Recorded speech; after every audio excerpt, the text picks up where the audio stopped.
সিঁদুর দিয়েছে এরকম কপালে। মেয়েরা কি মানে ছেলেরা কি সিঁদুর পরে তবু দিয়েছে। আর কৃষ্ণ, আচ্ছা মায়েরা বলুন তো, কৃষ্ণ ছবি দেখেছেন? কৃষ্ণ কোন রঙের কাপড় পরে, মানে শাড়ি মানে কাপড় কোন রঙ পরে দেখেছ? বিরাট ফিকা হলুদ, ঠিক বলেছি, হলুদ কাপড় পরে কৃষ্ণ। আর চন্দ্রাবলী সেই কাপড়টিকে খুলে নিয়ে নীল শাড়ি পরে দিয়েছে। নীল শাড়ি, কাপড় নয়, নীল শাড়ি। চন্দ্রা মনে মনে ভাবছে, আজ যদি শ্যাম চালাকি করে বুঝতে পারবে কি করলাম আমরা। এইভাবে সাজিয়ে দিয়ে তার চরণ সেবা করতে করতে গোবিন্দ আমার চন্দ্রাবলীর সাথে সুখ নিদ্রায় নিভৃত গেলেন। আর এদিকে রাধারানী ওই পথের দিকে তাকাচ্ছেন। ওই বুঝি শ্যামল এলো, এই বুঝি প্রাণনাথ এলো। ললিতা, অভিশাখা, আমার গোবিন্দ যে এলো না সখী, নিশ্চিত প্রভাত হয়ে গেল, সকাল হয়ে আসছে। সখী রে, আমি দোকান পাতিয়া ছিলাম এতক্ষণ, মধুপথ বানে যাই। আমি দোকান পাতিয়া ছিলাম তখন, মধুপথ বানে যাইয়া। এদিকে প্রভাতের নিশি দেখিয়া রূপসী,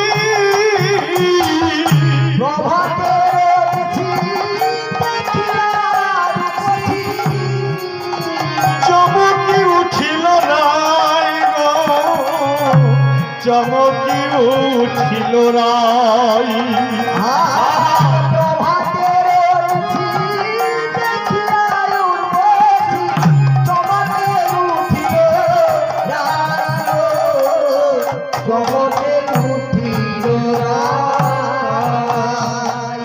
ললিতা, বিশাখা,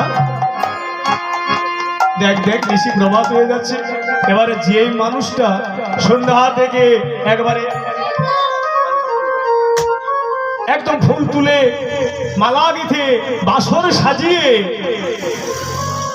কুঞ্জ সাজিয়ে প্রতীক্ষা করে বসে আছে, তার নায়কের সাথে দেখা হবে, নায়কের সাথে কথা হবে। যদি নায়ক না আসে তার মনের অবস্থাটা কি হয়? মা মায়েরা সকাল থেকে রান্না বান্না করলেন, আত্মীয় হোক, কুটুম্ব হোক, কিংবা নিজের স্বামীকেও খাওয়ানোর জন্য রান্না শেষ হলো। সবকিছু কষ্ট করে আপনারা রান্না করলেন। ঠিক সেই সময় যদি ঘরের বাবা এসে বলে, দেখো আজকে আমি খাবো না, আজকে অন্য বাড়িতে আমি চলে যাচ্ছি, খেয়ে চলে আসবো, মনটা কেমন ভেঙে যায় না মা? কিন্তু নারীর মর্ম কে জানে মা? এই যে নারীদের কষ্ট। অতএব রাধারানীর সারা চেষ্টা আজকে নিষ্ফলে হতে যাচ্ছে, কারণ সকাল হয়ে আসছে। ললিতা দে, ললিতা দেখে যা, কোকিল ডাকছে, ময়ূর ডাকছে, সুখ পাখি ডাকছে, নিশি প্রভাত হয়ে এলো, গোবিন্দ আমার এলো না।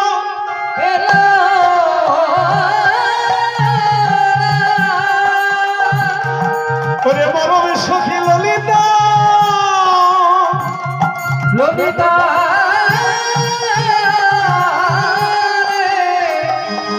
ললিতা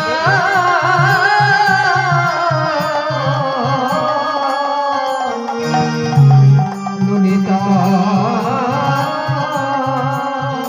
ললিতা রে। রাধারানী আক্ষেপ করছেন। আর কেমন সময় না, হঠাৎ দেখতে পেলেন রাধারানী দেখছেন নূপুরের ধ্বনি শোনা যাচ্ছে। ব্যাস, এত রাতে নূপুরের ধ্বনি মানে গোবিন্দ আসছে। কি মা আসছে তো নাকি? নূপুরটা রাস্তা থেকে বেজে বেজে আসছে, ঝুনু ঝুনু ঝুনু ঝুনু ঝুনু ঝুনু শব্দ করে। রাধারানী বলছে, সখী দেখ দেখ দেখ, গোবিন্দ আমার আসছে, দেখ, কান পেতে শুন। ওই তো, ওই তো, রোমঝম রোমঝম ঝমঝম নূপুর পাই আসিল রে প্রিয়।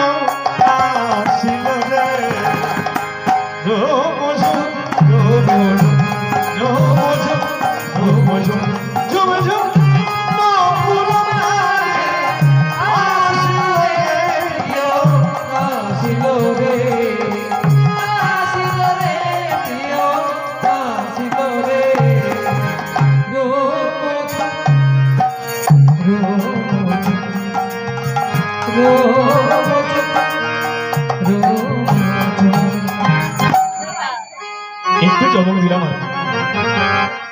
যারা শিল্পী আছে তারা বুঝতে পারবেন, বিষয়টা টেনে নিয়ে এলাম। এবার নপুরের শব্দ পেয়ে তখন সখীদের বলছে, সখীরে দেখ,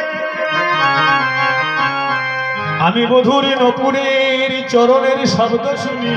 শব্দ শুনে এইবারে ললিতা সখী দেখছেন এ তো নপুর নয়, রাধে তুই কৃষ্ণ বিরহ নলে পাগল হয়ে গিয়েছিস।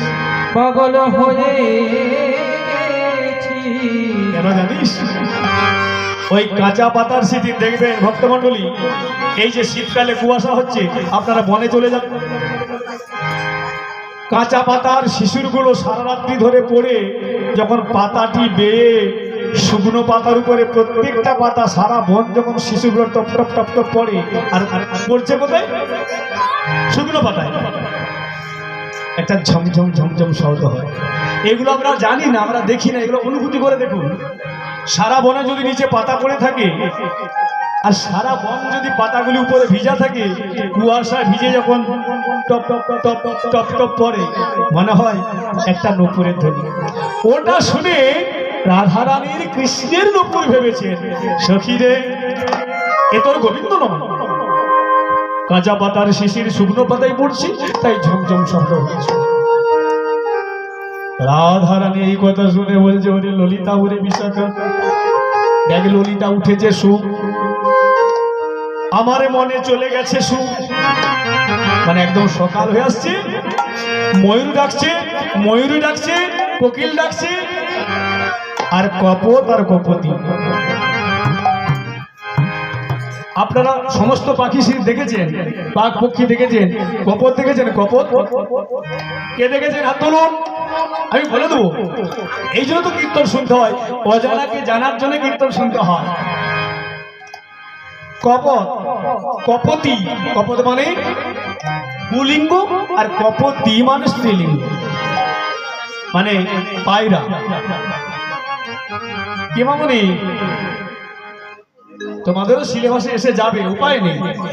হ্যাঁ এসে গেছে, ডিকশনারিতে দেখবেন। হ্যাঁ,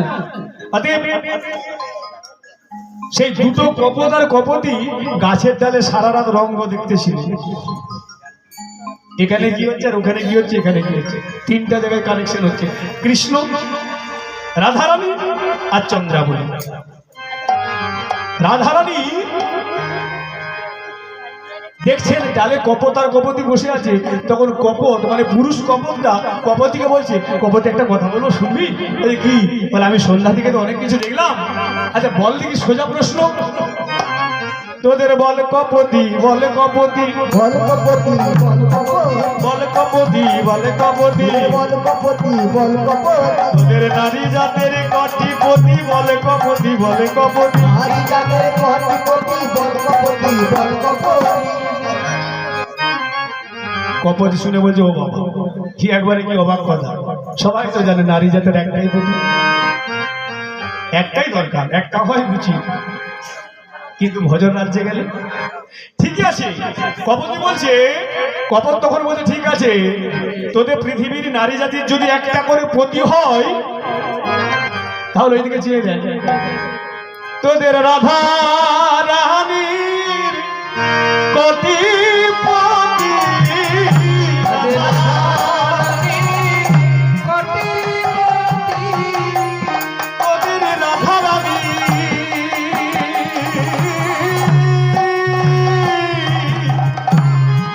কটি পতি,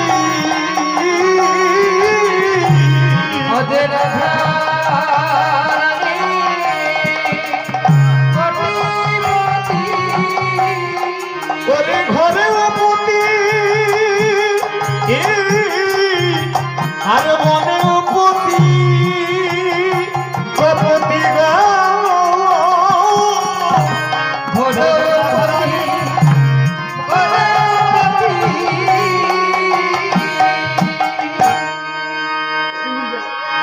অতএব নারী জাতের যদি একটা করে পতি হয়, বলতো তোদের রাধারানীর কটিপতি। কটি পতি, কপতি বলছে, তাই তো, রাধারানীর পতি মানে স্বামীর নাম কি গো মা, জানা আছে?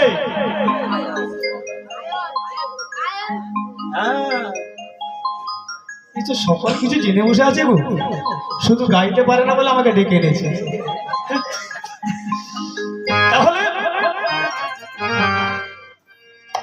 শ্রীমতী রাধারানীর স্বামীর নাম হচ্ছে আয়ান ঘোষ, যার মায়ের নাম জটিলা, আর একমাত্র একবারে খরিসাব ননদিনী কুটিলা। তাহলে রাধারানীর পতি আছে আয়ান ঘোষ, আর এখানে একটা পতির জন্য দেখ বনের অন্ধকারে গিয়ে কুঞ্জ সাজিয়ে তাকে পাওয়ার জন্য কেমন কাঁদছে। কপতি বলে ঠিকই তো, ঠিকই তো, এটা কেমন বলো দেখি। বলে শোন শোন শোন, ঠান্ডা হতে বলছি শোন, প্রত্যেক নারী জাতের কটা করে যারে পতি জানিস? নারী জাতির দুটি করে পতি। মায়েরা মন দিয়ে শুনে, এই কথা শুনে আবার সকালবেলা কাল সন্ধ্যা থেকে পতি খুঁজতে বেরিয়ে পড়বে না, তাহলে তাহলে বিপদ হয়ে যাবে। হ্যাঁ, নারী জাতির দুটি করে পতি। কে কি দুটি? না, একটি হলো গৃহপতি আর একটি হলো বাইরের পতি। তাহলে বাইরের পতিটা কি না, যেটাকে আমরা সচরে দেখতে পাই, মানে তখনকার দিনের মতো ব্রাহ্মণ পুরোহিত পাঁচি পুঁথি গণ লগ্ন মাস শুভ দিন থেকে বিয়ে হতে সামলা তোলায়, যদি দং হৃদয় তব যদি দং হৃদয় মম, হ্যাঁ, অতএব মন্ত্রপাঠ করে বিয়ে হতো। এই পতিটাকে সবাই পায়, অনেক আগের কথা বলছি, আমাদের আমল। কিন্তু এখন আর মনে হচ্ছে সেই পাঁচি পুঁথি পুরোহিত হ্যাঁ হবে বলে মনে হয় কি? মানে হবে তো? হ্যাঁ বাবা, সত্যি কথা, আমাদের এই এগাতে এগাতে এমন জায়গায় পৌঁছে গেছি। একটা ছোট্ট কথা বলছি শুনুন, আমরা মানে মডিফিকেশন হচ্ছে। এই পৃথিবী প্রতি মুহূর্ত পরিবর্তনশীল জগৎ। আপনি সন্ধ্যাবেলা একটা পাতাকে যেভাবে দেখেছেন, সকালে উঠে দেখুন একটু বেড়ে গেছে। আমরা আজকে আমার এখন আছি, 24 ঘন্টা বাদে আমাদের রূপটা আবার অন্য হয়ে যাবে। কেন? মানে ধীরে ধীরে নরম থেকে প্রাপ্তবয়স্ক, তারপরে কৈশোর, এবার ধীরে ধীরে পাতাটা লাল হতে থাকবে। পরিবর্তনশীল জগৎ, মানুষ ঘন্টায় ঘন্টায় পরিবর্তন হচ্ছে। ঠিক ঠিক ঠিক ঠিক। এখনকার দিনে এত ডিজিটাল যুগ এসেছে, একটা সত্যি কথা বলছি মা, একেবারে আমি একবারে নাকের দিব্যি করে বলছি সত্যি কথা। হ্যাঁ, মানে এক জায়গায় আমাকে বলছে, মানে তার হচ্ছে একটি মেয়ে, 3টি ছেলে। ওই কৃষ্ণরায়, বাবা কৃষ্ণরায় জানেন তো, বগড়ি কৃষ্ণরায়ের মন্দির জানেন তো, তার পাশে বহুদিন কীর্তন করতে যাই, কথা বলি। এবার আমি বলছি দাদা, হ্যাঁ সবাই তো ভালো আছে, ওনার বউ চা করে এনে দিয়েছে, খাচ্ছি। আমি বলছি দাদা, তা মেয়েটার কি বিয়ে হয়ে গেছে?